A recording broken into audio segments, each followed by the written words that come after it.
আজকের recipe restaurant style pomfret মাছ। মাছগুলো এবার আমি প্রথমে ভেজে নেব।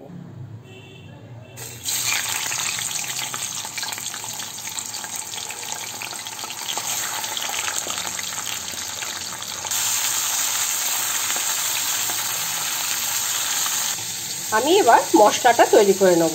এর জন্য নেব একটা বড় পেঁয়াজের হাফ করে নিয়েছি, একটা ছোট টমেটো, দুটো শুকনো লঙ্কা, হাফ টেবিল চামচ জিরে গুঁড়ো এবং হাফ টেবিল চামচ ধনে গুঁড়ো দিয়ে আমি একটা পেস্ট তৈরি করে নেব। মশলাটা রেডি হয়ে গেল। এবার আমি কড়াইতে কালো জিরে এবং শুকনো লঙ্কা ফোড়ন দেব।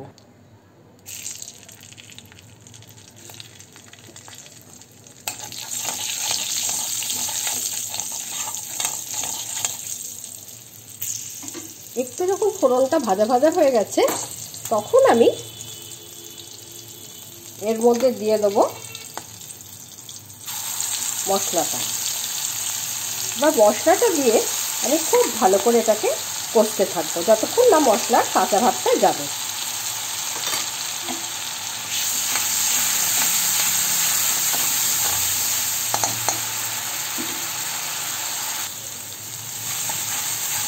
মশলাটা কিছুক্ষণ কষার পর এর মধ্যে দিয়ে দেবো পরিমাণ মতো কাশ্মীরি লঙ্কা গুঁড়ো, হলুদ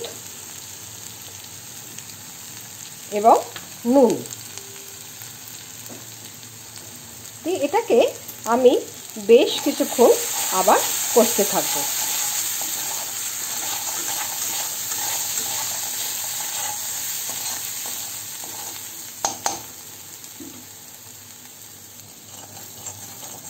মশলাটা যখন একটু একটু শুকিয়ে আসছে তখন আমি এটার মধ্যে দিয়ে দেবো মাঝে মাঝে মিক্সি ধোয়া যে জলটা সেটা।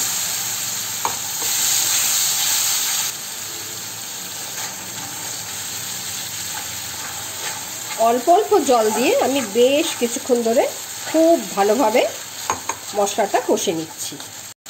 এবার দিয়ে দিলাম মাছগুলো দিয়ে ঢাকনা চাপা দিয়ে 5 মিনিট আমি খুব ভালো করে ফুটিয়ে নেব।